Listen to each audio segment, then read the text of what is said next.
ची काही स्क्रुटिनी होणार आहे? अशा पद्धतीचा कुठेही निर्णय किंवा अशा पद्धतीची कुठेही चर्चा ही शासन स्तरावर झालेली नाही माझ्या माहितीनुसार.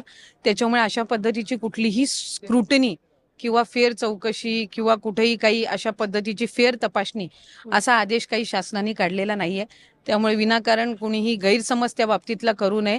ज्या पद्धतीनं ही योजना राबवली जात आहे, महिलांना लाभ मिळत आहे, त्यामुळे अधिकाधिक प्रभावी पद्धतीनं ही लाडकी बहीण योजना पुढे सुद्धा राबवली जाणार. निकषांच्या बाहेर जाऊन लाभार्थी आहेत, अशी काही तक्रार किंवा अशी काही माहिती तुमच्यापर्यंत किंवा विभागापर्यंत आली आहे का आतापर्यंत? मी कार्यकाळ माझा त्या ठिकाणी असेपर्यंत अशा पद्धतीची कुठलीही तक्रार आलेली नव्हती.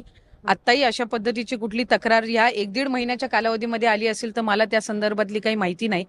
पण कुठलाही लेखी आदेश, कुठलीही लेखी सूचना, कुठलाही सर्क्युलर किंवा कुठला शासन निर्णयामध्ये बदल हा राज्य शासनाने केलेला नाहीये. त्याच्यामुळे अशा पद्धतीनं कुणीही गैरसमज पसरवूही नाही आणि कुणी करूनही घेऊ नये. पण आदिती, जे अनेकदा असं होतं की योजनेचे जे निकषाबाहेरचे लाभार्थी असतात त्यांच्यावर जनरली कंट्रोल केलं जातं किंवा त्यांचा जो निकषाच्या बाहेरचे ज्या केसेस आहेत त्याचा एक पुनर्विचार केला जातो. काही दिवसांपूर्वी मुख्यमंत्री फडणवीस सुद्धा याबद्दल बोललेले होते. तर असं काही विचार आहे का? नाही, खरं तर आपण जर आज लाभार्थ्यांची संख्या बघितली तर ती 2,35,00,000 पेक्षा अधिक आहे. बहुतांशी 90-99% जी काही स्क्रुटिनीची प्रोसिजर आहे ही त्याही वेळेला केलेली होती.